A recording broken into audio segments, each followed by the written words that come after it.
নমস্কার। মহামতি অনন্তলালের অনুগ্রহে ভারত কথার গ্রন্থিমোচনের 1042তম পর্বের আলোচনায় আপনাদের স্বাগত জানাই। আমরা গত পর্বে কথা বলছিলাম মহর্ষি পরাশর এবং সত্যবতীকে নিয়ে। পরাশর এবং সত্যবতী বলা হয় পরাশর আত্মজ, সত্যবতী হৃদয় নন্দন হচ্ছেন এই কৃষ্ণদ্বৈপায়ন বেদব্যাস, যার এমন পুত্র তার পিতা কি কিছু কম হবেন পরাশর? আবার আমরা এটাও বলতে পারি এভাবে যে এমন বিখ্যাত পিতার ঔরসেই তো এমন এক অভ্যুদয় ঘটে এবং জননী সত্যবতী তিনিও কম ব্যক্তিত্ব সম্পন্ন নন। মহাভারতের আলোচনার প্রসঙ্গে এটা আমরা বারবার লক্ষ্য করেছি, সেই নিয়ে আমরা বহু কথা বলেছি সত্যবতীকে নিয়ে। আসলে পরাশর এবং সত্যবতী এই দুটি চরিত্রকে যদি আমরা সঠিকভাবে বুঝতে না পারি, তাহলে এই ব্যাসদেবের চরিত্র বা ব্যাসদেবকে আমরা সঠিকভাবে ধরতে পারবো না। এইটা খুব ঠিক। যেমন ক্ষুদিরাম চন্দ্রামণি, চন্দ্রমণির হৃদয়মণি বা চন্দ্রমণির নয়নমণি বলা হয় তো ঠাকুরকে। এবং ঠাকুর কথা প্রসঙ্গে এটাও বলেছেন, আমার পিতা ক্ষুদিরাম সম্পর্কে বলতেন, এমন পিতা না হলে কি আমার যা তা ঘরে আমার জন্ম হতে পারে। এ কথাও ঠাকুর কথা প্রসঙ্গে বলেছেন। এবং এটা একটা সবসময় আমরা দেখি শ্রীমতাং গৃহে শুচিষ্মান শ্রীমতাং গৃহে, শুচিগৃহে শ্রীমতাং গৃহে একটা অভ্যুদয় ঘটে। এবং ব্যাসের মতন বিরাট পুরুষ যেখানে জন্মাবেন, যেখানে ব্যাসকে বন্দনা করে বলা হচ্ছে যেন ভারত তৈলপূর্ণ প্রজ্বালিত জ্ঞানময় প্রদীপ, এই মহাভারত রূপ তৈল সেই জ্ঞানময় প্রদীপ, সেই প্রদীপের তেলটি হচ্ছে মহাভারত। সেই রকম সেই জ্ঞান অনির্বাণ, যে জ্ঞান শিখা তাকে অনির্বাণ করে রাখার যে উপাদান, যে তেল, সেইটি হচ্ছে মহাভারত। আর এই মহাভারত যিনি রচনা করেছেন, শুধু কি মহাভারত, এর আগে তো আমরা এও দেখেছি অন্যান্য যে সমস্ত রচনা, তার বেদ বিভাগ। ব্যাসের আগেও অনেক ব্যাস ছিলেন, অর্থাৎ ব্যাস অর্থে যারা বিভাগ কর্তা, এডিটর, এটা বোঝা যায়। এই এতজন এডিটর এবং তার পিতা পরাশর তিনিও একজন এডিটর। ব্যাস এই বেদের এডিটর, তিনিও একজন ব্যাস। কিন্তু অন্যান্য এডিটরদের সাথে ব্যাসদেবের একটা অনেক পার্থক্য আছে, এটা বুঝতে হবে।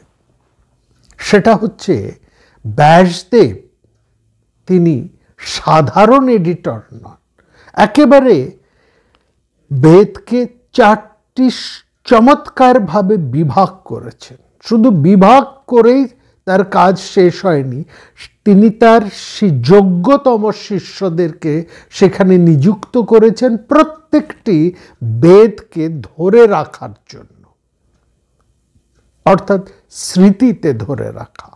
তখনকার দিনে তো আর লেখার ব্যবস্থা ছিল না, লিপি অনেক পরে এসেছে।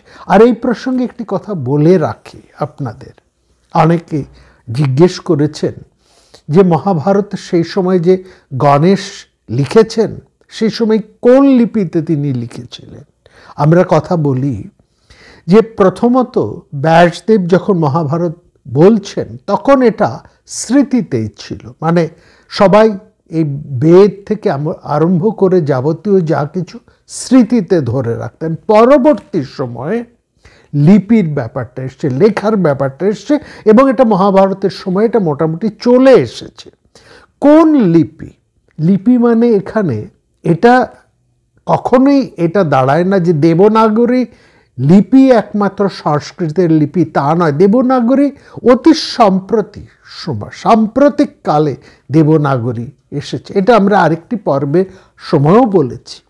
তখন যে যে ভাষায় কথা বলা হতো সেই সমস্ত ভাষার যে সব লিপি ছিল সেই লিপিতেই সংস্কৃত লেখা হতো। অর্থাৎ মধ্য ভারতীয় যেসব ভাষা সেই ভাষার লিপি, দক্ষিণ ভারতে যে লিপি ছিল সেই লিপিতে লেখা হতো। মালায়ালাম হতে পারে, তা কর্ণাটকি হতে পারে, তা আপনার দ্রাবিড়িয়ান ভাষা অর্থাৎ তামিল ভাষা, তাতেও লেখা হতে পারে। এদিকে বাংলাতে যা লেখা হয়েছে সেগুলো বাংলাতেই লেখা হয়েছে। সেই নেপালের দিকে যে লেখা হয়েছে সেই নেপালের সেই ভাষাতে লেখা আছে। তো প্রত্যেকটা জায়গার আলাদা আলাদা ভাষা, সেই ভাষার যা লিপি, উড়িষ্যার ভাষায় লিপিতে, উড়িয়া ভাষায় লেখা হয়েছে, হিন্দিতে। কিন্তু দেবনাগরীকে এটা বহু পরবর্তী সময়ে, ধরুন আজ থেকে কতদিন আগে, ম্যাক্সিমাম 100 বছর হয়তো হবে, তখন এটা ঠিক হয়েছে যে দেবনাগরী ভাষাতে সংস্কৃতকে লেখাটা ধরা যাবে। কারণ সংস্কৃতের সঙ্গে সঙ্গে ভারতবর্ষে আরও অনেকগুলি ভাষা ছিল গুরুত্বপূর্ণ, যেমন উর্দু ভাষা ছিল, আরবি ভাষা ছিল, ফার্সি ভাষা ছিল, এগুলোরও প্রচুর চল ছিল আমাদের এই ভারতবর্ষে। সেই ভাষাগুলো ওই দেবনাগরী স্ক্রিপ্টে লেখা যায়, সেই জন্য ওই একই সঙ্গে সংস্কৃতকেও ওই দেবনাগরী ভাষাতে লেখা হয়েছে। তার মানে দেবনাগরী ভাষাই যে একমাত্র সংস্কৃতের স্ক্রিপ্ট এটা নয়, কারণ বাংলা ভাষারও অত্যন্ত প্রাচীন স্ক্রিপ্ট আছে। সেটা আমাদের এই বর্তমান বাংলা ভাষার যে স্ক্রিপ্ট, যে অ আ ক খ দেখি, তার মতন নয়, তার থেকে সম্পূর্ণত আলাদা। সেই ভাষাতেও কিন্তু বাংলায় লেখা হয়েছে, একেবারে বাংলা, কিন্তু সেই স্ক্রিপ্টটা সম্পূর্ণ আলাদা। এইটুকু শুধু আপনাদের জানাবার জন্য এই প্রসঙ্গে বলে রাখলাম। তো যে কথা হচ্ছিল যে অভ্যুদয় ঘটে একজন বিরাট মানুষের ক্ষেত্রে, সেখানে এই যে তিনি মহাভারতকে লেখাচ্ছেন, গণেশের মাধ্যমে যিনি লিখছেন, তিনি শুধু লেখাননি, তিনি শুধুমাত্র বিভাগ করেননি, এটাকে আরও ধরে রাখার এবং আরও বাড়াবার, আরও বর্ধিত করার সেই ব্যবস্থাটুকু তিনি চমৎকারভাবে করেছেন। এবং সেখানেই ব্যাসদেবের অনন্যতা, যেটা অন্যান্য ক্ষেত্রে আমরা পাই না। সেখানে এই বেদের ক্ষেত্রেও এটা সত্য, তিনি বেদকে কেবল বিভাগ করেননি, এবং বিভাগটা করেছেন অত্যন্ত সায়েন্টিফিক্যালি, চমৎকারভাবে, বৈজ্ঞানিক পদ্ধতিতে বলতে আমরা যেভাবে যা বুঝি ঠিক সেরকমভাবেই তিনি বিভাগ করেছেন। গদ্য পদ্য, এবং গদ্য পদ্য সমন্বিত কিছু জিনিসকে, এবং সম্পূর্ণ এছাড়া আলাদা জীবী অর্থাৎ বিষয়ভিত্তিক, তারপরে সেভাবেই তিনি ভাগ করেছেন। 4টি বেদকে এইভাবে তিনি বিভাগ করেছেন। শুধু ভাগ নয়, সেটাকে রক্ষারও ব্যবস্থা তিনি করেছেন বিভিন্ন শিষ্যর মধ্যে দিয়ে। ঠিক সেরকম এই মহাভারতকেও তিনি রক্ষা, এই বৈশম্পায়ন যাকে তিনি যজুর্বেদ দিয়েছিলেন, এই যজুর্বেদের ভাগ যখন বৈশম্পায়ন পেলেন, বৈশম্পায়নের ইচ্ছে ছিল তিনি ঋগ্বেদটা পাবেন, কিংবা ঋগ্বেদটা পাওয়ার তার একটা ইচ্ছে ছিল। কিন্তু তিনি যখন ঋগ্বেদ ব্যাসদেব তাকে দিলেন না, তাকে দিলেন যজুর্বেদ, সেই সঙ্গে যজুর্বেদের সঙ্গে সঙ্গে বৈশম্পায়নকে তিনি দিয়েছেন এই অতুলনীয় মহাভারতটিও, যেটা ভীষণ গুরুত্বপূর্ণ একটা বিষয়। তো এই যে মহাভারত যিনি রচনা করছেন, এমনই একজন ধী শক্তি, তার পিতা হচ্ছেন পরাশর। এই পরাশরের কথা আমরা গত পর্বে বলেছি, এবং সেখানে আমরা একটা কথা বলেছিলাম যে এই যে স্মৃতিশাস্ত্রকার, এই দিক থেকে যদি আমরা দেখি তাহলে পরাশরের গুরুত্বটাও আমরা কিন্তু বুঝতে পারব। যেমন সেখানে একেবারে বলা হচ্ছে যে এই যে বিভিন্ন সময় যাকে যুগ অনুসারে ভাগ করা হয়েছে, কখনো সত্যযুগ, ত্রেতা যুগ, দাপর যুগ, কলিযুগ, এই যে প্রত্যেকটা যুগ, প্রত্যেকটা সময়, প্রত্যেকটা কাল, হ্যাঁ, সেই এক একটা যুগের আচরণ, এক একটা যুগের ভাবধারা, এক একটা যুগের মূল্যবোধ, হ্যাঁ, এবং শুধু তাই নয়, এক একটা যুগের ধর্ম ব্যবস্থাও, ধর্মটাও কিন্তু এক একটা যুগে এক এক রকমের। অর্থাৎ যে ধর্ম, যে ধর্মের যে ব্যাখ্যা, যে তাৎপর্য, যে গুরুত্ব, যেটা সত্য যুগে যেরকম ছিল, ত্রেতা যুগে সেটা অন্যরকম। আবার ত্রেতা যুগে যেভাবে সেটাকে ডিফাইন করা হয়েছে, যেভাবে ত্রেতা যুগে সেটা প্রচলিত ছিল, বা যে মূল্যবোধ ছিল, ধর্ম ব্যাপারে যে অনুশাসন ছিল, ধর্ম কথার মধ্যে তো এত জিনিস ইনক্লুডেড। ধর্ম বলতে তো শুধু এইটুকুকে বোঝায় না, ধর্মটা একটা বিরাট ভাস্ট বিষয়। সেটা তো আমরা আগেও বলেছি যে ধর্ম কতটা গুরুত্বপূর্ণ। আসলে ধর্ম এই ব্যাপারটা, যেটা বলতে গেলে আমাদের বুঝতে হচ্ছে যে এটা তো মানুষের জীবনযাপনের বাইরে অন্য কোনো অলৌকিক উপাসনা তো নয়। ধর্মটা কি? মানে ভালোভাবে, সুন্দরভাবে জীবন কাটানোর জন্য ধর্মের কিছু নিয়ম তৈরি করা হয়েছে। লোকয়াত্রার্থম এবাহ ধর্মস্য নিয়মকৃতঃ। সুতরাং এমনভাবে নিয়মগুলো করা হয়েছে যাতে এই ধর্ম পথে চললে, এই ধর্মের অনুশাসন মেনে চললে এই জীবনটাও ভালো থাকবে, মৃত্যুর পরেও সে ভালো থাকবে। এই রকম, মানে ইহলোক এবং পরলোকে সে ভালো থাকবে, এই ব্যাপারটা। সুতরাং মানে জীবনটা ভালোভাবে কাটানোর জন্য ধর্মের একটা বিশেষ গুরুত্ব। কিন্তু এই ধর্মটা যে কেবলমাত্র ঈশ্বর উপাসনার ব্যাপার, এইটুকুর মধ্যে সীমাবদ্ধ নয়।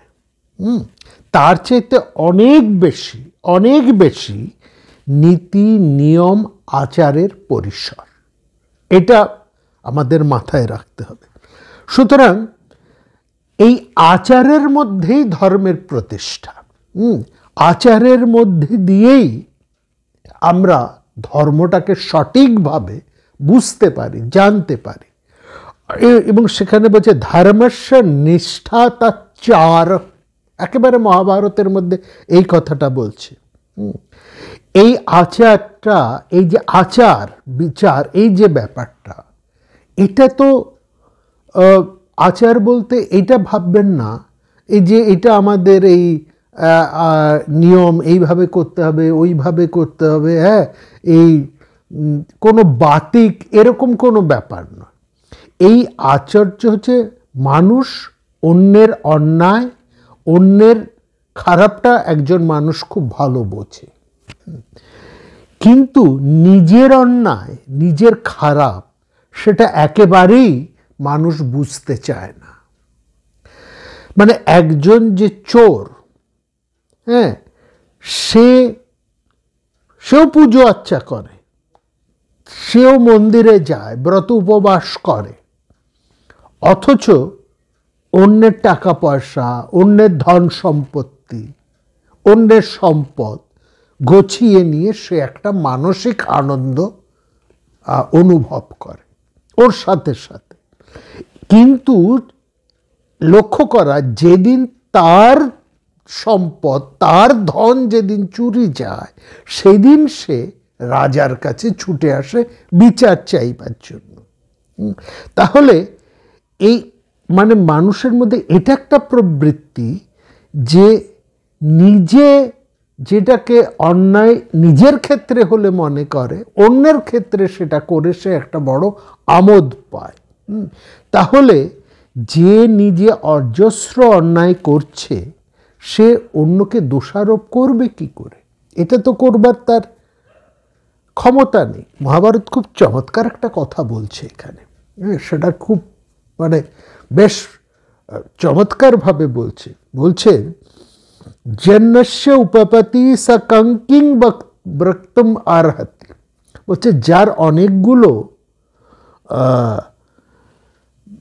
মানে পরস্ত্রীর রয়েছে, অর্থাৎ যিনি বহু পরস্ত্রীর উপপতি হিসেবে রয়েছেন, তিনি আরেকজনের এই স্ত্রীলোক ঘটিত ব্যাপার নিয়ে কথা বলবেন কোন মুখে, তাই না? অর্থাৎ তো সে যদি উপদেশ দিতে চায়, অন্যকে নিন্দা করে, তাহলে তো মানুষ তাকে সহ্য করবে না, তাই না?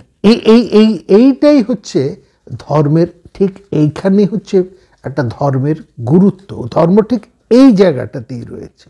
অর্থাৎ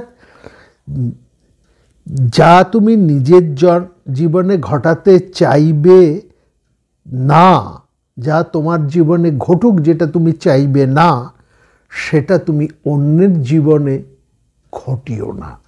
আর যা তুমি নিজের জীবনে কামনা করো তা যদি অন্যেরও হয়, সেই চিন্তাই তোমাকে করতে হবে। সেটাই হচ্ছে শুভ এষণা। ইয়দ ইয়দ আত্মনি চেচ্ছেত তৎ পরস্যাপি চিন্তায়েত। এইটি হচ্ছে সোজা কথায় ধর্ম ভাবনা। একেবারে ধর্ম বলতে এই জিনিসটা, এটা হচ্ছে মূল। কিন্তু এই ক্ষেত্রেও একটা ব্যাপার আছে যে প্রত্যেকটা কালে কালে এই ধর্মের এই ধারণাটা কিঞ্চিত পরিবর্তিত হতে হতে গেছে। অর্থাৎ আমরা যেটা বলেছি একেবারে সত্যযুগের যে ধর্ম সেটা একরকম, ত্রেতা যুগে সেটা আরেক রকমের, দাপর যুগে সেটা আরও অন্য রকমের, আর কলিযুগে তো সেটা একেবারেই পরিবর্তিত হয়ে গেছে। মানে সেটা একেবারে সেই নিয়মটাকে চালিয়ে নেওয়াই একটা বেশ কঠিন ব্যাপার হয়ে গেছে। অন্য কলিযুগে ধর্মা যথাশক্তি কৃত ইব, একেবারে এই কথা বলেছে। সেইটাকে মনে রেখে প্রত্যেক যুগে, প্রত্যেক সময়ে, কিংবা একই যুগেরও বিভিন্ন সময়ে আমাদের যে স্মৃতির শাস্ত্রগুলো রয়েছে, সামাজিক আইন, সেগুলো পরিবর্তিত হয়েছে। ফলত সত্যযুগে দেখুন সেখানে স্মৃতিকার হিসেবে মনু বসে আছেন। মনু যা বলেছেন সত্যযুগে সেটাই অবশ্য পালনীয়, তার আর নড়চড় হবে না। অর্থাৎ মনু যে বিধান, সামাজিক যে বিধান দিয়েছেন, সেটা তিনি দিয়েছেন তার সময়কে লক্ষ্য করে সত্যযুগে।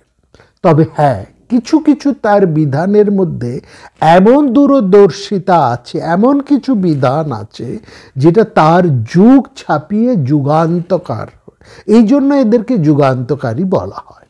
আবার দেখুন ত্রেতা যুগে আমরা সেখানে দেখেছি মহর্ষি গৌতম, মনুর মত আর তত চলছে না যতটা মহর্ষি গৌতমের মত চলছে।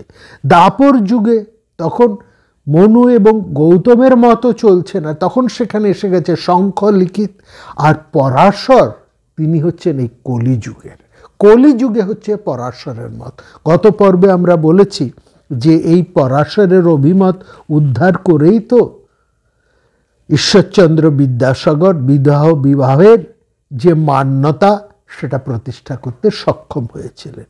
তাহলে এই পরাশরকে যদি আমরা ঠিক মতন বুঝি, তাহলে আমরা এটা বুঝতে পারবো যে পরাশর গীতা নিয়ে আমরা আলোচনা করতে যাচ্ছি, সেখানেও আমরা এটা দেখব যে তার দৃষ্টি, তার বক্তব্য কতটা আধুনিক, অর্থাৎ কতটা দূরদর্শী সম্পন্ন ছিলেন। এবং সে এরকম ছিলেন বলেই তার পুত্র ব্যাসদেব। তাহলে এইটা মনে রাখতে হবে যে যেমন যেমনভাবে সময়টা এগোচ্ছে, ভাবধারা যেভাবে যাবে এগোচ্ছে, এই যে অগ্রগতি, এই অর্থে অগ্রগতি, সময়টা এগিয়ে যাওয়া এই অর্থে, তাহলে আগেকার যে স্মৃতি তার মান্যতা কমছে, নতুন স্মৃতি, নতুন নীতি, নতুন আইন সেখানে তৈরি হচ্ছে, এবং নতুন যুগের নতুন ধর্মশাস্ত্রকারেরা তারা পূর্বজদেরকে সশ্রদ্ধে মান্যতা দিয়ে একটু দূরে রাখছেন, অর্থাৎ তাদের মত আর তাদের পরবর্তী সময়ে আর তেমনভাবে খাটছে না। সুতরাং আমরা অন্য কাউকে যখন নিন্দা করতে যাব তখন আমাদের এটা ভাবতে হবে যে তিনি কোন সময়ের পরিপ্রেক্ষিতে, অর্থাৎ এই সময় কাল, এই এই জায়গাটা কিন্তু ভীষণ গুরুত্বপূর্ণ। এইখানটা আমাকে ভাবতে হবে। মানে সত্যযুগে মনুর মত, ত্রেতায় গৌতমের মত, এই যে আলাদা আলাদা মত, এইখানে আরেকটা জিনিস আমরা বুঝতে পারছি, এই যে বিভিন্ন ধর্মশাস্ত্রকাররা আসে বা কলিতে পরাশর, এর থেকে আমরা কি বুঝতে পারছি যে এই ধর্মশাস্ত্রকারেরা কেউ তাদের সমাজের ঊর্ধ্বে নন। সমাজের মধ্যে যত সাংস্কারিক প্রবণতা তৈরি হয় বা হচ্ছে, নতুন যে একটা ব্যাপ্ত ভাবনা সেখানে জন্মাচ্ছে, সেটাকে কোনোভাবেই আগের মূল্যবোধ দিয়ে আটকে রাখা উচিত নয়। যদি আমরা আটকে রাখি তাহলে আমরা নিজেরাই কিন্তু ভেসে যাব। সুতরাং নতুন মূল্যবোধ, নতুন ভাবনাকে মাথায় রেখে ধর্মশাস্ত্রকারেরা তারা এতটাই লিবারেল ছিলেন, এতটাই তাদের দূরদৃষ্টি ছিল যে তারা সময়ের অগ্রগতির সঙ্গে সঙ্গে তার জন্য নতুনভাবে তারা ধর্মনীতি তৈরি করেছেন এবং এটা তারা করতে পেরেছেন। এই ক্ষেত্রেই এখানেই পরাশরের গুরুত্ব, এই জায়গাটাতে। তো যাই হোক, আমরা এই জায়গা থেকে আজকে আমরা একটু পরাশর গীতার মধ্যে আসব। পরাশর গীতা এটা হচ্ছে মহারাজ জনক এবং পরাশরের মধ্যে যে আলাপ আলোচনা হয়েছে বিভিন্ন বিষয় নিয়ে, তারই একটা সমাহার। এই সমাহার বেশ কয়েকটি অধ্যায় ধরে এসেছে। মহাভারতের মধ্যে অন্তত 5 থেকে 6টি অধ্যায় আছে, যেখানে জনক এবং পরাশরের মধ্যে যে বিভিন্ন বিষয় নিয়ে আলোচনা হয়েছে, অর্থাৎ সেই আলোচনার একটা মুখ্য বিষয় তো আছে, একটা মুখ্য বিষয়কে কেন্দ্র করে তাদের বিভিন্ন আলোচনা হয়েছে এবং সেই আলোচনাটা বেশ দীর্ঘ। তাহলে পরাশর গীতার প্রারম্ভে আমাদের 3টি জিনিস জানতে হবে। প্রথমটি আমরা জানলাম পরাশরের গুরুত্ব, মহর্ষি পরাশরের গুরুত্ব। দ্বিতীয় যে জিনিসটা আমাদের এখন জানতে হবে সেটি হচ্ছে কোন প্রশ্নের পরিপ্রেক্ষিতে এই পরাশর গীতার প্রসঙ্গ এলো, এটি হচ্ছে দ্বিতীয়। এবং তৃতীয়, চতুর্থ এইভাবে পরপর আসবে যে এখানে এই পরাশর গীতার কি বিষয় আছে, এবং সেখানে আমরা খুব বিশেষ করে আমাদের লক্ষ্য করব যে পরাশরের আমরা কথা বলছি, যে মহর্ষি পরাশরের কথা আমরা বলছি, সেখানে মহর্ষি পরাশরের এই আলোচনার মধ্যে তার দূরদর্শিতা, এবং সেখানে বিশেষ করে আমরা লক্ষ্য করব যে সমসাময়িক সময় থেকে তিনি কতটা এগিয়ে আছেন। এইটা যদি আমরা বুঝতে পারি তাহলে পরাশর গীতার পুরোটা আলোচনা করতে করতেই আমরা এই জায়গাটা বুঝতে পারবো, এবং সেই সঙ্গে আমরা এটাও বুঝতে পারবো যে এমন পিতা তার ছেলে ব্যাসদেব, সুতরাং তার পিতা কেমন এই পরিচয়টাও আমরা সেখানে পাবো। এবং আমরা দেখব মহর্ষি পরাশরের যুক্তি, তার ভাবনা, তার দৃষ্টি কতটা আধুনিক, কতটা আধুনিক তার একটা উদাহরণ তো আমরা দিয়েছি, বিধবা বিবাহ। এই বিধবা বিবাহ সম্পর্কে একটু কথা বলে রাখি। আজকাল হয়তো বিধবা বিবাহের এই ব্যাপারটার গুরুত্ব বুঝতে পারবো না, কারণ এখন তো বিধবা, সধবা বা এই 2-3টে বিবাহ এবং এত সমাজে ডিভোর্স এবং তারপরে আবার বিবাহ, আবার ডিভোর্স, আবার এই যে এত কিছু চলছে, সেখানে বিধবার যে কি যন্ত্রণা ছিল এবং তাদেরকে কতভাবে যে মরতে হয়েছে, কেবল আগুনে পুড়ে মরা নয়, আগুনে পুড়ে সহমরণ, এটা রামমোহন রায় বন্ধ করেছেন। কিন্তু ওই সহমরণের ছাড়াও তারা যে বেঁচে থাকতেন, প্রতিদিন তারা কতভাবে যে মারা পড়তেন, মৃত্যুর আগে, দেহত্যাগের আগে তাদের যে কত যন্ত্রণার মধ্যে দিয়ে প্রতিনিয়ত তাদেরকে মারা যেতে হতো, এই যে যন্ত্রণা, এইটাও একটা বিরাট, এখনকার মানুষজন সেটা বুঝতে পারবেন না। হয়তো কাহিনী কিছুটা গল্পে পড়বেন, কিছুটা উপন্যাসে পাবেন, কিছুটা ইতিহাসে পাবেন, এই পর্যন্ত। কিন্তু পড়া এক, জানা এক, আর সেটাকে অনুভব, এটা সম্পূর্ণ আলাদা। তবে মেয়েদের সত্যি কি এত আধুনিক, এত প্রগতির মধ্যে সত্যি কি তাদের খুব একটা পরিবর্তন ঘটেছে? এই প্রশ্নটাও তো থাকে। যাই হোক, তার মধ্যে আমরা যাচ্ছি না। কিন্তু সেখানে যে আবার পুনর্বিবাহ, এবং সেটা যে কতটা বৈপ্লবিক ঘটনা সেই সময়ের, যেখানে সম্পূর্ণ সমাজ বিরুদ্ধে একজন, এবং একদিকে বিদ্যাসাগর আর অন্যদিকে গোটা সমাজ, এইখানে দাঁড়িয়ে যে একটা যুদ্ধ, একটা বৈপ্লবিক মানে সিদ্ধান্ত, হ্যাঁ, একটা বিপ্লব বলা যায়, এবং সেটা যে কত অসাধারণ, কতটা গুরুত্বপূর্ণ, এবং মেয়েদের জীবনের ক্ষেত্রে সেটা যে একটা কতখানি পরিবর্তন ঘটিয়ে দিয়েছে, কতটা তাদেরকে বাঁচতে সাহায্য করেছে, বাঁচতে সাহায্য। সহমরণ বন্ধ হবার পরেও বিধবা বিবাহ, এইটা যে তাদেরকে আবার নতুন করে বাঁচার আর একটা রসদ এনে দিয়েছে, এটা এখন বোঝার খুব কষ্ট। যাই হোক সেটা, এবং সেখানে, এখানে দাঁড়িয়ে ক্রেডিট অলসো গোজ টু মহর্ষি পরাশর। এই জায়গাটা বুঝতে হবে, এখানেই পরাশরের গুরুত্ব। আমরা আরম্ভ করছি, এটা একটি দীর্ঘ, আজকে প্রথম পর্ব পরাশর সংবাদে। এখানে আমরা প্রথমে দেখি মহারাজ যুধিষ্ঠিরের কি প্রশ্ন ছিল, কোন প্রশ্নের পরিপ্রেক্ষিতে এই পরাশর গীতা বা জনক পরাশর সংবাদটা এলো, সেটা আমরা একটুখানি দেখে নিই। বলছেন, যুধিষ্ঠির জিজ্ঞেস করছেন যে কোন শুভ কর্ম করে একজন মানুষ, কোন শুভ কর্ম করে সে মঙ্গল, ইহলোক এবং পরলোকে সে মঙ্গল লাভ করে। কিং কর্ম পুরুষ কৃত্বা শুভং পুরুষ সত্তম শ্রেয় পরমাপ্নোতি প্রত্যচ চেহ চ তদ্দ।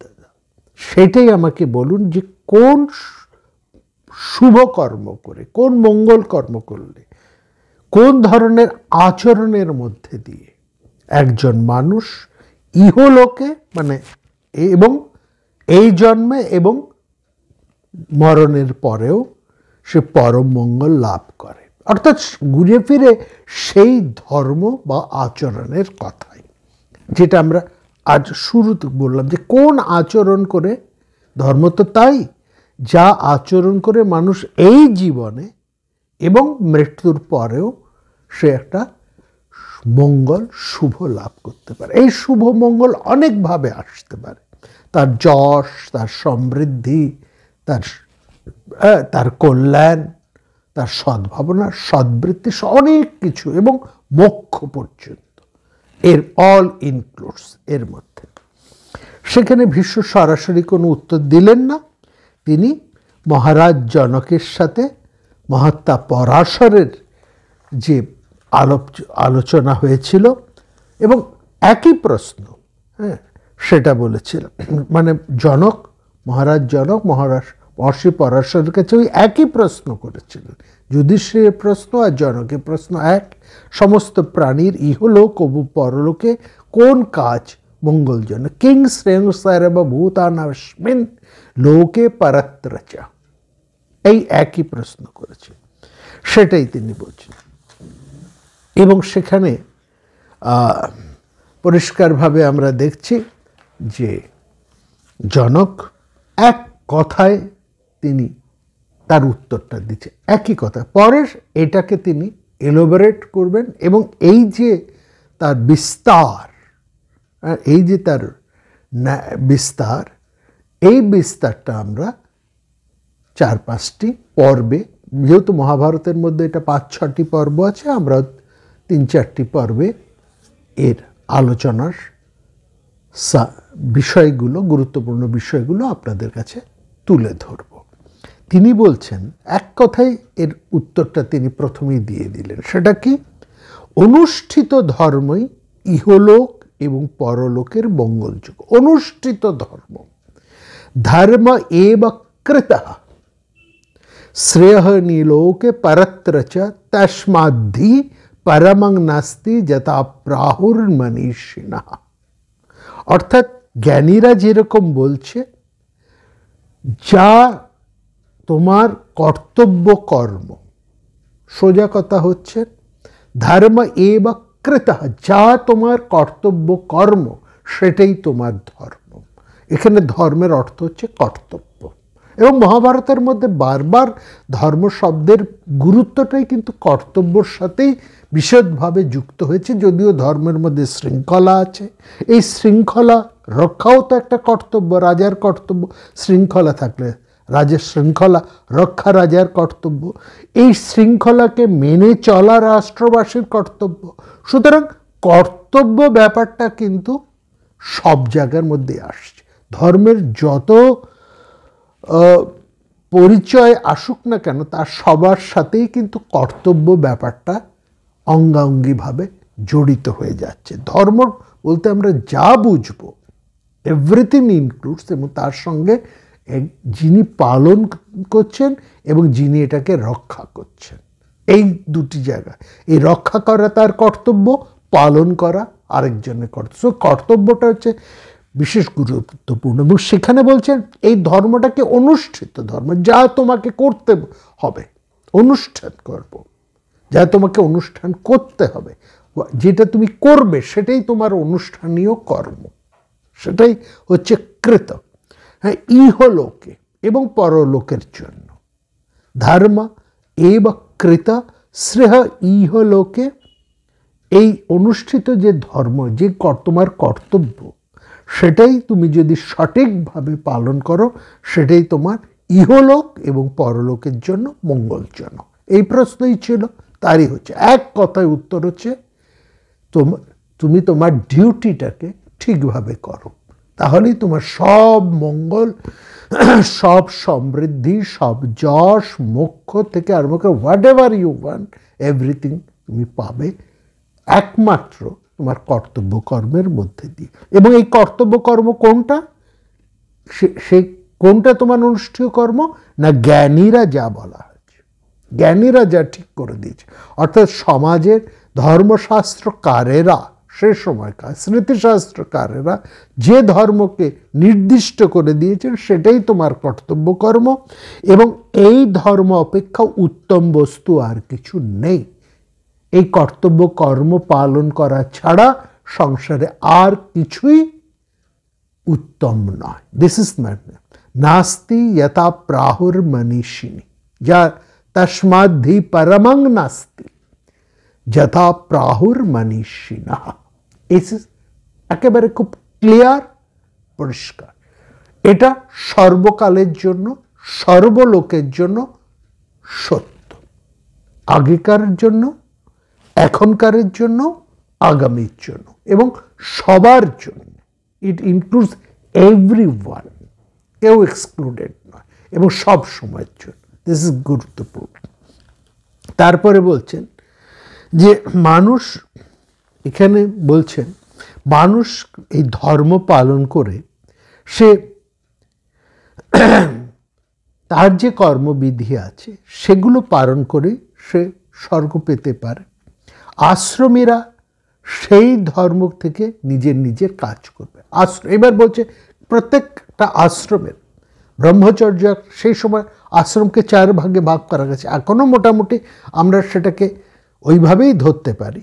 ব্রহ্মচর্য আশ্রম, স্টুডেন্ট লাইফ, প্রিপারেশনাল লাইফ আমরা যদি ধরি, স্টুডেন্ট লাইফ বা প্রিপারেশন যখন করছে, মানুষ যখন নিজেকে তৈরি করছে এই সময়টা, এটাকে ব্রহ্মচর্য আশ্রম বলে। হ্যাঁ, যেই সময় নিজেকে একটা সংযমের মধ্যে, একটা ডিসিপ্লিনের মধ্যে, ডিসিপ্লিনটা হচ্ছে একদম প্রথম। যেরকম একটা বেড়া দিয়ে একটা চারা গাছকে বড় করা হয়, তারপর সেই গাছটা যখন বড় হয়ে যায় তখন তার মধ্যে হাতি বাঁধলেও গাছটার কোনো ক্ষতি হয় না। ঠাকুর যেমন উদাহরণ দিয়েছে, চমৎকার উপমা রামকৃষ্ণ। ঠিক সেরকম প্রত্যেকটা আশ্রমের স্টুডেন্ট লাইফের ডিসিপ্লিন, সেভাবে তাকে কাজ করতে হবে। গৃহস্থ আশ্রমের তার নির্দিষ্ট কিছু ধর্ম আছে, ব্রহ্মচর্য, গার্হস্থ, বানপ্রস্থের নির্দিষ্ট সময় আছে, সন্ন্যাসেরও আছে। এই প্রত্যেকটা আশ্রমের আশ্রমীরা তার আপন আপন ধর্ম পালন করবে এবং করেই সে শ্রেয় লাভ করবে, মঙ্গল লাভ করবে, মোক্ষ লাভ করবে, সিদ্ধি লাভ করবে। সোজা কথা, এই হচ্ছে ব্যাপার। এবং সেটা কি একদম পরিষ্কার করেই তারপরে তিনি বলছেন সেই কাজগুলো কি কি। সেখানে কি বলছেন, চতুর্বর্ণাহি লোকাস্মিন যাত্রা তাত বিধীয়তে মাত্রা যাত্রাবিতিষ্ঠতে সচ কামাৎ প্রবর্ততে। একদম পরিষ্কার করেছে। এই জগতের ব্রাহ্মণের হচ্ছে প্রতিগ্রহ, ক্ষত্রিয়ের হচ্ছে করগ্রহণ বা শাসন, বৈশ্যের বাণিজ্য এবং শূদ্রের সার্ভিস। একেবারে পরিষ্কার। এই চতুর্বিধ কার্য জীবিকার উপর নির্দিষ্ট রয়েছে এবং তার মধ্যে দিয়েই সংসার যাত্রা নির্বিঘ্নে চলবে। প্রত্যেকেই তার নিজের কাজটা যদি করতে পারে তাহলে এই সংসারটা স্মুথলি চলবে, এবং সেখানে কোনো ক্ল্যাশ হবে না, কারো কোনো অসুবিধা হবে না। প্রত্যেকের কাজ নির্দিষ্ট। যারা পড়াশুনো নিয়ে আছেন, গবেষণা নিয়ে আছেন, বড় বড় ভাবনা নিয়ে যারা আছেন তাদের সেই কাজ। যারা পলিটিক্স, দেশ শাসন, রাষ্ট্র শাসন, সমাজ, এই সমস্তগুলো সুরক্ষা, নিরাপত্তা নিয়ে ভাবনা করছেন তাদের নির্দিষ্ট কাজ। যারা ব্যবসা বাণিজ্য এইসব নিয়ে আছেন তাদের নির্দিষ্ট কাজ। আর্ট সেক্টর, সার্ভিস সেক্টরে যারা আছেন তাদের নির্দিষ্ট কাজ। এই প্রত্যেকটা কারণ রয়েছে। এই যে কাজ, এই কাজটাকে বলছে যে জীবিকা নির্বাহের উপায়, একেবারে যার মধ্যে বলছে একেবারে লোকাস্মিন যাত্রা, লোকযাত্রা, একেবারে যেটা বলছি একেবারে লোকযাত্রা এই চতুর্বিধ কাজের উপরে নির্ভর করেছে।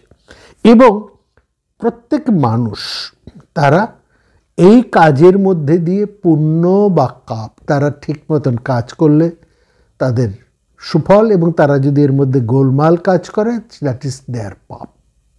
এটুকুই হচ্ছে তারা কাজটাকে তাদের কর্তব্যটাকে তারা কিভাবে সম্পাদন করছে, এই কর্তব্য কর্ম সম্পাদনের উপরেই তাদের পাপ বা পুণ্য, রিওয়ার্ড অথবা পানিশমেন্ট, এইটা নির্ভর করছে। এইটা হচ্ছে সম্পূর্ণ নির্ভর করছে তাদের সার্ভিসের উপরে, তাদের অ্যাক্টিভিটির উপরে, তারা কিভাবে তাদের ডিউটিটাকে ডিসচার্জ করছে, একেবারে পরিষ্কার করছে, এবং সেই কর্ম অনুসারে নানাবিধ তাদের গতি হবে। এটা তো খুব সোজা কথা, এর মধ্যে আর কোনো অসুবিধের ভাবনার কিছু নেই। এবং সেরকম এখানে আরেকটু এগিয়ে গিয়ে বলছেন, বীজ ছাড়া যেমন অঙ্কুর হয় না, সেরকম পুণ্য ছাড়া সুখ হয় না। সুতরাং এই পুণ্যবশতই একজন মানুষ সুখ লাভ করে। This is very important. না বিজ্জায়তে কিঞ্চিনাকৃতা সুখ মেধতে সুকৃতই বিন্দতে সৌখ্যং প্রাপ্য দেহস্ক্ষয়ং নরঃ। এইখানে বলছেন, খুব পরিষ্কার করে তিনি এখানে বলা হচ্ছে যে একটা কিছু বীজ ছাড়া, যেমন অঙ্কুর, একটা গাছ উদ্গম হয় না, একটা যে কোনো গাছের উদ্গমের জন্য একটা বীজের প্রয়োজন আছে, সেরকম এই বীজটাই হচ্ছে তার একজন মানুষের পুণ্য। এই বীজটাই হচ্ছে তার, এবং সেই বীজটাকে পাচ্ছে কি করে না, তার নিজের কর্তব্য কর্মকে সে কেমনভাবে সম্পাদন করছে তার উপরে নির্ভর করছে তার বীজটা কেমন হবে। বীজটা যদি অক্ষত হয়, অঙ্কুরটা যেই গাছটা বেরোবে সেটা সঠিক বেরোবে। বীজটা যদি খারাপ হয়, গাছ সেখানে বেরোবে না। অর্থাৎ কর্তব্য কর্ম যদি ঠিকভাবে করা হয়, তাহলেই সেখানে কিন্তু পুণ্য, যশ, সমৃদ্ধি, মোক্ষ, যাবতীয় যা কিছু তুমি চাইছো, তুমি সেটা সেখান থেকেই পাবে। সুতরাং এখানে কর্তব্য কর্মের গুরুত্বটার উপরে এত বিশদভাবে কিন্তু পরাশর জোর দিচ্ছে। পরাশর অন্য কোনো কথা বলছেন না এখানে, অন্য কোনো তপস্যা, ধ্যান, ধারণা, এই সমস্ত কিছুর উপর এতভাবে তিনি গভীরে যাচ্ছেন। সরাসরি পরিষ্কারভাবে এই যে চতুর্বর্ণিক সমাজ, চতুরাশ্রমিক সমাজ, প্রত্যেকটা সমাজ, প্রত্যেকটা বর্ণের যে নির্দিষ্ট ডিউটি রয়েছে, অর্থাৎ প্রত্যেক মানুষের যে আলাদা আলাদা ডিউটি রয়েছে, কর্তব্য কর্ম রয়েছে, সেইটুকুই যদি সুচারুভাবে পালন করে, অনন্যভাবে পালন করে, তাহলে সে তার রিওয়ার্ডটা, সে পুণ্যটা লাভ করবে, যশটা সে লাভ করবে। এইখানে তারপর একটা প্রশ্ন আসে, বলছে যে এরকম তো হয়, একটা মানুষ ভালো কাজ করেও সেখানে বলছে যে পুণ্য, তার এই জীবনটা খুব ভালো যাচ্ছে না। এই প্রশ্নটা, সে তার কাজটা কিন্তু সুন্দরভাবে করছেন, ইজ ডিউটিফুল, তিনি তার যা নিয়ম, সেই নিয়ম পালন করেই যাচ্ছেন, সদাচারের মধ্যেই আছেন, কিন্তু তার জীবনটা সুখের নয়। তো এইখানে একটা প্রশ্ন তখনই আসছে যে এটা আমাদের হিন্দু ধর্ম বা এর মধ্যে এটা বলা হয় যে এই যে তুমি যেভাবে কাজ করো, তুমি ঠিক সেরকমই ফল পাবে। তুমি যেরকম বীজ বপন করো, তুমি ঠিক সেরকমই ফল পাবে। এইরকম তুমি যেরকম বীজকে বপন করছো, যে কোয়ালিটির বীজ বপন করছো, সেই কোয়ালিটির তোমার শস্য হবে।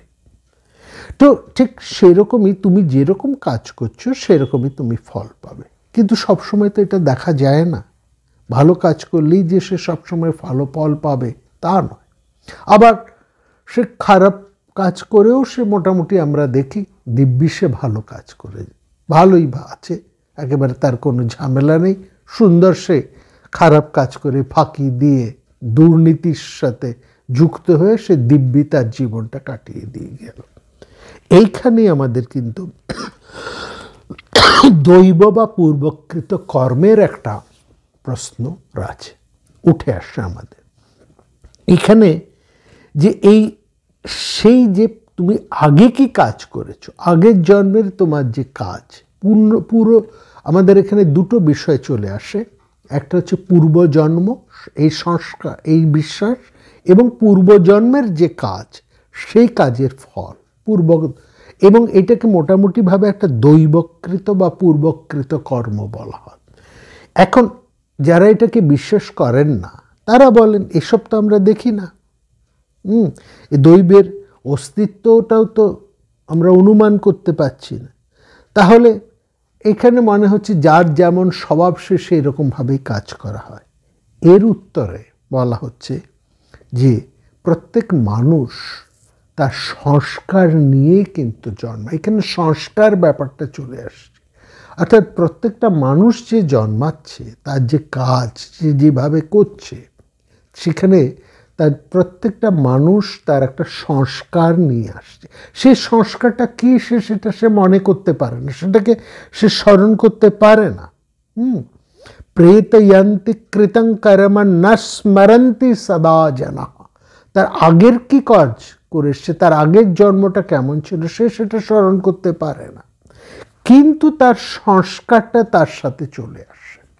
আমরা দেখি একজন অতি সাধারণ বাড়ির একটি ছেলে, অত্যন্ত বিদ্বান, বা একটা খুব বাচ্চা ছেলে। এখন আপনারা দেখবেন এই সমস্ত যে সব গানের অনুষ্ঠানগুলো হয়, সেখানে দেখবেন খুব ছোট্ট একটা বাচ্চা ছেলে বা মেয়ে, সে চমৎকার গান গাইছে, এত ভালো গান গাইছে, কি করে এরকম তার এলো কি করে, প্রতিভাটা কি করলো, এখানে এই যে প্রতিভার ব্যাপারটা তার এরকম এলো কি করে, এটা তো অসম্ভব একটা ব্যাপার, অসম্ভব একটা সে প্রতিভা নিয়ে জন্মেছে। এই জায়গাটা একটা সংস্কার, এটাও একটা পূর্বজন্মের সংস্কার।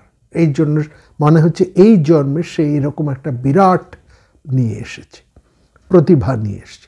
আর ঠিক ওই রকমভাবে এই জন্মে সে খারাপ কাজ করছে, কিন্তু মোটামুটি জীবনটা সে দিব্যি কাটিয়ে দিল, রসে বসে কাটিয়ে দিল। আবার একজন খুব ভালো কাজ করেও সে কিন্তু সেরকম ফল পাচ্ছে না। এই জায়গাটাই থেকেই বলা হচ্ছে যে মানুষ তার আগের জন্মের ব্যাপারটাকে সে স্মরণ করতে পারে না, কিন্তু তার আগের জন্মের কর্মফল সেটা সে কিন্তু ভোগ করতে থাকে। হ্যাঁ, তং বৈ তস্য ফল প্রাপ্ত কর্ম চাপি চতুর্বিধম, 4 ধরনের সে কর্ম ফল সে ভাব করতে থাকে। আমাদের যেমন ধর্মকে 4 ধরনের ধর্ম লক্ষণ, ধর্মের লক্ষণ যেমন 4 ধরনের, বেদ, স্মৃতি, সদাচার এবং প্রয়োজন, এই 4টে ধর্ম লক্ষণ আছে, সেরকম কর্মলক্ষণও 4 ধরনের। একটা হচ্ছে কায়িক কর্ম, মানে হাত পা এসব দিয়ে আমরা যা কাজ করি, শরীর দিয়ে যে কাজ করি, কায়িক কর্ম। আরেকটা কাজ হচ্ছে বাচনিক কর্ম, যে ধরনের কথাবার্তা আমরা বলি, এটাও এক ধরনের কর্ম, ভার্ভ। হ্যাঁ, এটাও এক ধরনের আমাদের কর্ম। আবার মনের মধ্যে আমরা যে ভাবনা ভাবছি, এটা একটা, সেটাও আমাদের একটা, আমরা চিন্তা করি, এই চিন্তা করাটাও একটা কর্ম, মানসিক কর্ম। আরেকটা কি, জ্ঞানেন্দ্রিয় দ্বারা, দৃষ্টি অর্থাৎ জ্ঞানেন্দ্রিয় দ্বারা আমরা যে কর্ম করছি, জ্ঞানেন্দ্রিয় দিয়ে যে ভাবনা, হ্যাঁ, যে গবেষণার মধ্যে যে ভাবনা, সে যে একটা বড় কোনো জিনিসের চিন্তা করছে, মানে প্রথম মানসিকটা হচ্ছে তার মনের, আর জ্ঞানেন্দ্রিয়টা হচ্ছে আরও উপরে, সেটাকে তার মেধা, তার জ্ঞান, তার প্রজ্ঞা দিয়ে কাজ। তাহলে মানুষ 4 ভাবে কাজ করে। একটা কায়িক, শারীরিক শক্তি দিয়ে সে কাজ করে, এই কাজটা সে কেমনভাবে করলো, তার ভালো কাজ মন্দ কাজ। বাচিক কাজ, অর্থাৎ সে কীরকম কথাবার্তার মধ্যে দিয়ে সে গেল, কথাবার্তার মধ্যে দিয়েও কাজ হয়। অনেকে তো যেমন ধরুন বাচনিক কাজ খুব পরিষ্কার হয়, যেমন ধরুন একজন উকিল, ব্যারিস্টার, একজন চার্টার্ড অ্যাকাউন্টেন্ট, অর্থাৎ যারা নীতি নিয়ম অর্থাৎ এই রকম নানা রকমের সলিউশন এনে দিচ্ছে, যারা এই ধরনের ডাক্তার, ঠিক আছে, তার ডাক্তারবাবু কিছু অপারেশনও করছেন, আবার ডাক্তারবাবু কিছু কথাও বলছেন, ঠিক আছে। উকিল, বিশেষ করে এটা বোঝা যায় একজন যারা প্রফেশনালের মধ্যে রয়েছেন, বিশেষ করে উকিল, ব্যারিস্টার বা একজন চার্টার্ড অ্যাকাউন্টেন্ট, একজন কস্ট অ্যাকাউন্টেন্ট, এই ধরনের পেশার মধ্যে যারা রয়েছেন, তারা কি পরামর্শ দিচ্ছে, কি ধরনের পরামর্শ আপনি দিচ্ছেন, এবং রাজনৈতিক দলের লোকেরাও এখানে পড়ছেন, পরামর্শদাতা, তাদের কাজটা হচ্ছে বাচনিক কাজ। কিংবা সাধারণভাবে একজন লোক কী রকম কথাবার্তা বলছে, সে কেমন কথাবার্তা বলে, তার কথাবার্তার ধরনটা কেমন, ভালো কথা বলে না মন্দ কথা বলে, তার কথার মধ্যে দিয়ে লোকের সে উপকার করার চেষ্টা করে, না লোককে কেবলমাত্র বিব্রত করে তোলে। এই যে বাচনিক কর্ম, যেমন শারীরিক যাত্রার মধ্যে দিয়েও একজন মানুষ ভালো কাজ করে, মন্দ কাজ করে, প্যাচালো কাজ করে, ক্ষতিকর কাজ করে, উপকার কাজ করে, মহৎ উপকার কাজও করে, সেরকম বাচনিকভাবেও করে। আবার হচ্ছে মানসিক মানে মনে মনে সে অসূয়া করছে একজনকে, মনে মনে সে ভীষণ হিংসে করছে, মনে মনে আরেকজনের প্রভূত ক্ষতি চিন্তা করে যাচ্ছে, একজনের মৃত্যু পর্যন্ত কামনা করে যাচ্ছে। এই যে মানসিকতা, এটাও এক ধরনের কর্ম। সেটা চিন্তা করাও যদি একটা কাজ হয়, সেটাও একটা মানসিক কর্ম। তার মানসিক ভাব কেমন, এটা হচ্ছে মূল কথা। সে কেমন কাজ করে, কেমন সে কথাবার্তা বলে, এবং তার মানসিকতা কেমন। এখানে মানসিকতা হচ্ছে তার মানসিক কর্ম, এবং তারপর হচ্ছে তার মেধা, সেটা হচ্ছে তার জ্ঞানেন্দ্রিয়। এই মেধার দিয়ে সে ভালো কাজ করছে।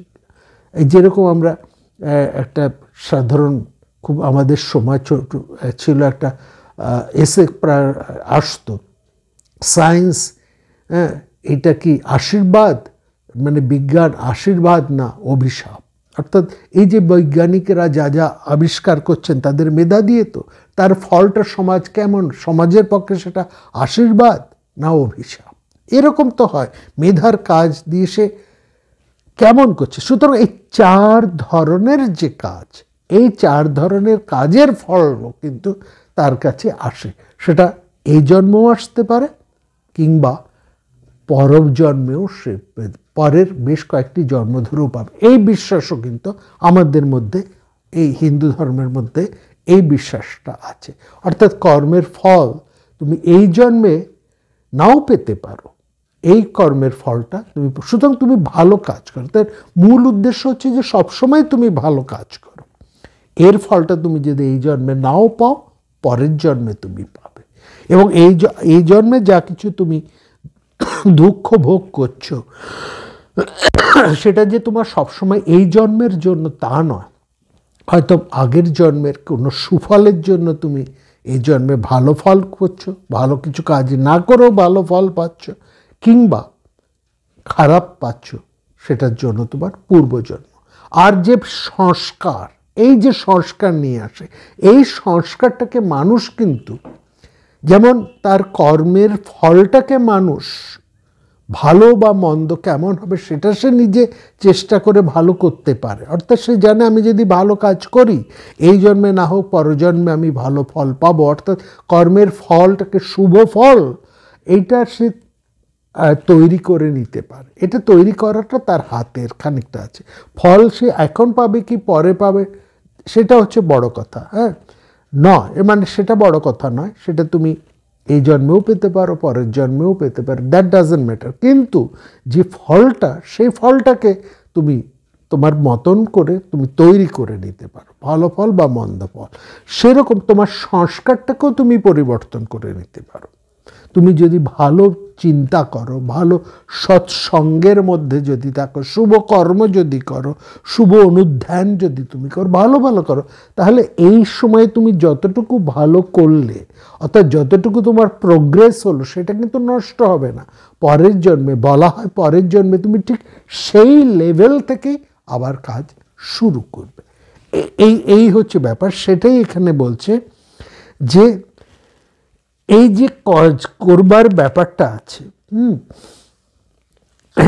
এবং সেখানে একটা এবং সেখানে এই প্রসঙ্গে বলছে, এই যে কাজ তুমি করছো, এই যে বিভিন্ন কাজ তুমি করে যাচ্ছ, এইখানে যারা এই কর্মফলটাকে মানেন না, অর্থাৎ চার্বাকপন্থী, তারা বলে আরে তুমি এমন নয় যে, এইটা কিন্তু বলা হয় না সেখানে। এই জায়গাটা খুব পরিষ্কার করে বলছে যে প্রাক্তন কর্মের, এখানেই পরাশরের এই অনন্যতাটা এখানে দেখুন। বলছে কর্ম করার যে বিধান, ভালো কাজ করার যে বিধান দেওয়া হচ্ছে, বলছে তুমি ভালো কাজ করলে ভালো ফল পাবে, এই জন্মে পাও বা পরজন্মে পাও। তুমি তোমার সংস্কারটাকে, মনোভাবটাকে তুমি পাল্টে নাও। তোমার যদি কিছু খারাপ থাকে, যদি তোমার মধ্যে কিছু স্খলনপন্নতা থাকে, তোমার মধ্যে যদি কিছু ন্যূনতা থাকে সেটাকে তুমি দূর করে নাও, সেটাকে তুমি ডেভেলপ করে নাও, সবসময় নিজেকে ডেভেলপ করারই একটা চেষ্টা করো। এবং সেখানে পরাশর আরেকটা কথা এখানে খুব পরিষ্কার করছে যে প্রাক্তন কর্মের কথা যেখানে বলা হচ্ছে, হ্যাঁ, সেই জায়গায় কিন্তু মনে রেখো এই যে তোমার পুত্র শোক যদি কখনো ঘটে, এর ফলে এই নয় যে তোমার পূর্বজন্মের কৃতকর্মের ফলে তোমার পুত্র শোক ঘটেছে, এরকম ব্যাপার তুমি কিন্তু ভেবো না। এইখানটায় হচ্ছে পরাশরের সবচাইতে অনন্যতা। তিনি বলছেন কেউ যদি জীবনে খুব বড় কোনো আঘাত পায় এবং সেখানে এই বড় আঘাত তার তুলনা তিনি করছেন একেবারে পুত্র শোক, হ্যাঁ, এইটা এরকম পুত্র শোক পেয়েছো তার মানে তুমি পূর্বজন্মে তোমার একটা বিরাট কোনো ক্ষতিকর কাজ ছিল বা পাপ ছিল যার জন্য তুমি এই জন্মে পুত্র শোক পেয়েছো, না, সেটা নয়, সেই কথাটা এটা বলে না। বলছে কোনো মানুষের জন্ম বা মৃত্যু সেটা তার সব বিষয়ের উপর নির্ভর করে, অর্থাৎ তার শারীরিক ত্রুটি থাকতে পারে, অন্য কোনো কারণ থাকতে পারে, সেই জন্য হয়েছে। আমার পূর্বজন্মে বিরাট পাপ ছিল তার ফলে আমার এই হয়েছে, এরকম কিছু কঠিন জিনিস তুমি কিন্তু ভাবতে বসো না বাবু, এরকম করো না।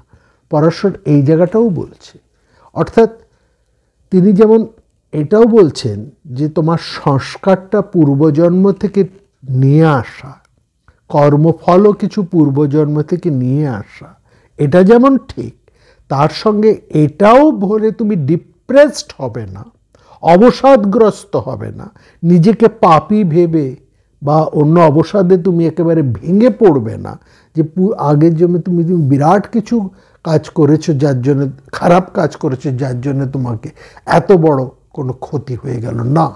প্রত্যেকটা ক্ষতির, প্রত্যেকটা কার্যের, ক্ষতি হোক ভালো হোক বা মন্দ হোক, তার পেছনের একটা কারণ আছে, এই কারণটাকে তুমি অনুসন্ধান করো।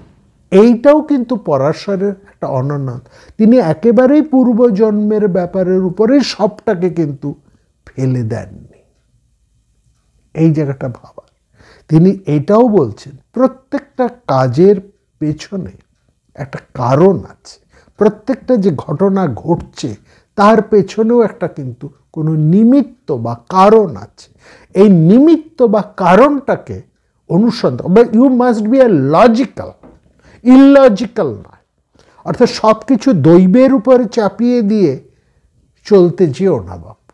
এই তিনি দৈব নির্ভর মানুষ ছিলেন না পরাশর, তিনি কাজের উপরে, অর্থাৎ পুরুষাকারকে তিনি প্রাধান্য দিয়েছেন, পুরুষাকারে তিনি বিশ্বাস করতেন এবং কার্যকারণ ব্যবচ্ছেদ এর উপরেও তিনি কিন্তু গুরুত্ব দিয়েছেন। এইটা হচ্ছে সবচাইতে বেশি সেই সময়ের।